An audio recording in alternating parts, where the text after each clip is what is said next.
जैसे कि आपको मालूम है कि ये जो इलेक्शन है 2024 का पार्लियामेंट इलेक्शन एक बहुत ही इम्पोर्टेंट इलेक्शन है because it is an existential election for many political parties. ऐसे लग रहा है कि जो बीजेपी पार्टी जो अब हुकूमत कर रही है it is trying it's level best कि ये जो कॉन्स्टिट्यूशन है और जो डेमोक्रेसी है इसको खत्म कर दिया जाए और जो सेक्युलर प्लूरल स्ट्रक्चर जो इंडिया का है, जो डाइवर्सिटी है, जो इसको हम इतने साल तक मिलजुल कर एक रह रहे थे, उसे खत्म हो रहा है, उसका उसका खतरा नजर आ रहा है।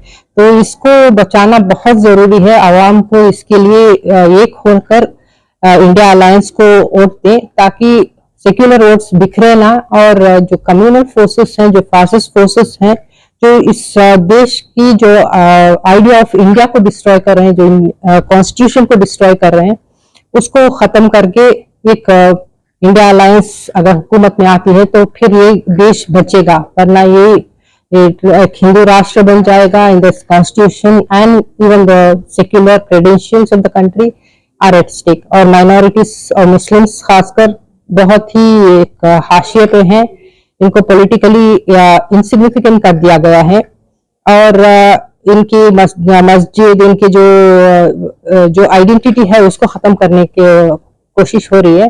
तो जाहिर है कि अगर ऐसे ही होता रहेगा तो वन बाय वन मुस्लिम्स होंगे, उसके बाद क्रिश्चियंस होंगे, उसके बाद दलित्स होंगे, तो ये कहीं जाकर रुकेगा नहीं। तो जरूरी ये है कि जो सेक्युलर माइंडेड लोग हैं इस कंट्री के जो इतनी मुश्किल के बाद, इतनी फ्रीडम स्ट्रगल के बाद जो फ्रीडम फाइटर्स ने कोशिश की और एक ऐसा एक देश बनाया जहाँ पे सेक्युलर डेमोक्रेटिक रिपब्लिक हो, तो उसको बरकरार रखने के लिए बहुत जरूरी है कि हम सब एक हों और एक इसके लिए कोशिश करें कि ऐसे फोर्सेस जो देश के हित में काम नहीं कर रहे, डेवलपमेंट का कोई इनका एजेंडा नहीं है, सिर्फ कम्युनल वॉर ये कर रहे हैं, हेट्रेड फैला रहे हैं, पोलराइज कर रहे हैं लोगों को, इनको इख्तियार में आने से रोकें। तो इसको हमें इख्तियार में आने से रोकना है तो इस तरह की स्ट्रेटेजी होनी चाहिए, खासतौर पर सेकुलर ये कोशिश ऑर्गेनाइजेशन हो, सेकुलर पार्टियां हों। ये कोशिश करें कि जहां भी कहीं इलेक्शंस हो रहे जो जिस कॉन्स्टिट्यूंसी में है तो वहां पे जो मोस्ट पॉपुलर कैंडिडेट जो है, जो सेक्युलर फोर्सेस है, irrespective of which party he is, उसको उस कैंडिडेट को सपोर्ट करें और वोट्स को डिवाइड ना होने दें। सेक्युलर वोट्स डिवाइड अगर हो जाते हैं तो again BJP will come into power. तो ये कोशिश करें कि सेक्युलर वोट्स डिवाइड ना हो और एक आदमी को चुनकर जो जिससे भी लाइकेबल कैंडिडेट है, जो पॉपुलर कैंडिडेट है, जो उसका अच्छा नाम है सोसाइटी में, उसके लिए इलेक्शन ये करें, कैनवसिंग करें और उसको वोट दें और वोट्स डिवाइड ना होने पाए। तो this is the only way of keeping the BJP at bay. CAA की बात की जा रही है और ये बात कही जा रही है कि लोकसभा इलेक्शन से पहले इसका ऐलान भी कर सकती है गवर्नमेंट।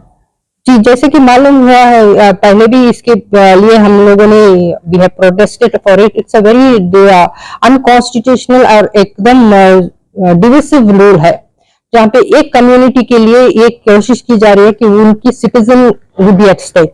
सीए ऐसे कह रहे हैं कि उसको अकेले में देखें तो उतना खतरा नहीं, जब एनआरसी के साथ जोड़कर देखा जाता है तो ये बहुत ही बुरी तरह से मुस्लिम्स को टारगेट किया जा रहा है ताकि उनकी सिटीजनशिप रोक दिया जाए।